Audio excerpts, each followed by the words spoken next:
ये सुनते हैं आज की कहानी विलक्षण साधना। सबरी भगवान की परम भक्ता थी। पहले वह सबर जाति की एक भोली भाली लड़की थी। सबर जाति के लोग कुरूप होते थे, परंतु सबरी इतनी कुरूप थी कि सबर जाति के लोग भी उसको स्वीकार नहीं करना चाहते थे।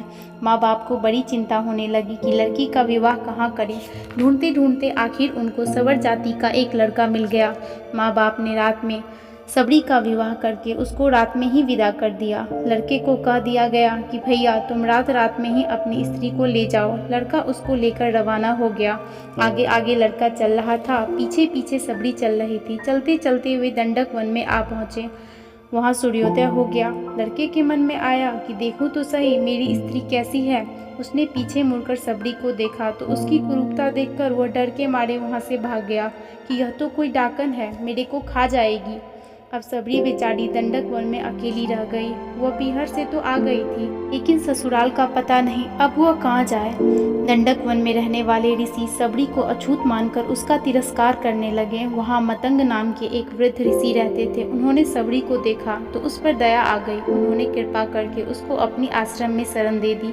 दूसरे ऋषियों ने इसका बड़ा विरोध किया कि आपने अति स्नेहपूर्वक सबरी से कहा कि बेटा तुम डरो मत, घबराओ मत, मेरे पास रह जाओ जैसे कोई माँ बाप के पास रहता है। ऐसे सबरी खुशी से वहाँ रहने लग गई।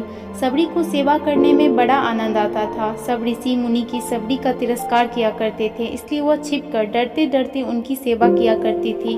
रात में जब सो जाते तब जिस रास्ते में ऋषि लोग स्नान के लिए पंपा सरोवर जाते थे वह रास्ता बहार कर साफ कर देती थी। जहाँ कंकड़ होते वहाँ बालू बिछा देती। ऋषियों के लिए ईंधन लाकर रख देती। अगर कोई देख लेता तो वहाँ से भाग जाती। वह डरती थी कि अगर मेरी छाया ऋषियों पर पड़ जाएगी तो वो अशुद्ध हो जाएंगे। इस प्रकार ऋषि मुनियों की सेवा में उसका समय बीतता गया। आखिर एक दिन वह समय आ पहुंचा जो सबके लिए अनिवार्य है। मतंग ऋषि का शरीर छूटने का समय आ गया था। जैसे माँ बाप के मरते समय बालक रोता है, ऐसे सबरी भी रोने लगी। रोने के सिवाय वह और करे भी क्या, हाथ की बात तो थी नहीं। मतंग ऋषि ने कहा, बेटा तुम चिंता मत करो, एक दिन तेरे पास भगवान राम आएंगे। मतंग ऋषि शरीर छोड़कर चले गए। अब सबरी भगवान राम के आने की प्रतीक्षा करने लगी। प्रतीक्षा बहुत ऊंची साधना है, उसमें भगवान का विशेष चिंतन होता है। भगवान भजन ध्यान करते हैं तो इतना सजीव साधन नहीं होता, निर्जीव सा होता है, परंतु प्रतीक्षा में सदैव साधना होती है। रात में किसी जानवर के चलने से पत्तों की खरखराहट भी होती तो सबरी बाहर आकर देखती कि कहीं राम तो नहीं आ गए। वह प्रतिदिन कुटिया के बाहर पुष्प बिछाती और तरह तरह के फल लाकर रखती।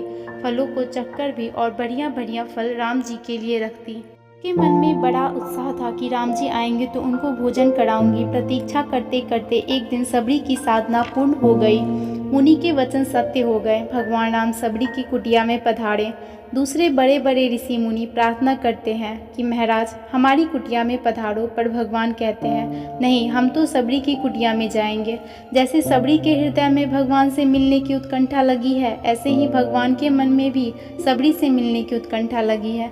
भगवान का स्वभाव है, जो उनको जैसे भजता है वे भी उसको वैसे ही भजते हैं। सबरी के आनंद की सीमा नहीं रही। वह भगवान के चरणों में लिपट गई। जल लाकर उसने भगवान के चरण धोए, फिर आसन बिछाकर उनको बिठाया। फल लाकर भगवान के सामने रखे और प्रेम पूर्वक उनको खिलाने लगी। सबरी पुराने जमाने की लंबी स्त्री थी। राम जी बालक की तरह छोटे थे। जैसे माँ बालक को भोजन कराए, ऐसे सबरी प्यार से राम जी को फल खिलाने लगी और राम जी भी बड़े प्यार से उनको खाने लगे।